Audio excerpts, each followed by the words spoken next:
வணக்கம் கரவல மீனவன் மக்களை. நம்ம இன்னைக்கு என்ன ஒரு வீடியோ பார்க்க போகிறோம். நம்ம வந்து மத்தியான நேரத்தில் நம்ம ஊர் ஹார்பருக்கு தான் மக்களே போயிருந்தோம்.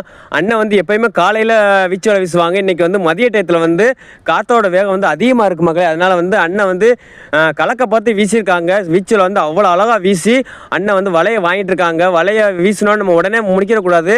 ஏன்னா உடனே முழுக்க நம்மளுக்கு மீன் கிடைக்காது. அண்ணன் வந்து பைய வலையை வாங்குறாங்க. அவருக்கு என்ன மீன் மாட்டாத மாதிரி தெரியுது. பார்ப்போம் நம்ம என்ன மீன் மாட்டியிருக்கு பாருங்கள். அண்ணனுக்கு என்ன மீன் மாட்டியிருக்கு பார்த்தீங்களாங்க. இது வந்து சாமி மீன் சொல்லுவாங்க எங்கள் ஏரியாக்களில்.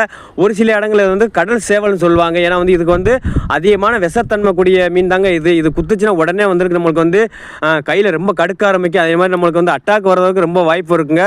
அதனால் மீனவர்கள் யாருமே இந்த மீன் வந்துச்சுன்னா எடுத்து வந்து திருப்பி தண்ணிக்கிலே விட்டுருவாங்க மக்களை. பாருங்கள், ரெண்டு மீன் ஜோடியாக வந்திருக்காம பாருங்கள். ரெண்டுமே சாமி மீன் தாங்க பாருங்கள். இப்போ இந்த மேல் தோற்றம் வந்து அழகாக இருந்தாலும் ஆனால் வந்து குத்துனா கொடிய விசக்கூடிய தன்மை கூடிய மீன் தாங்க இது. மறக்காம நம்ம கரவ மீன் வச்சோம் எல்லாம் ஃபாலோ பண்ணிக்கிறேங்க.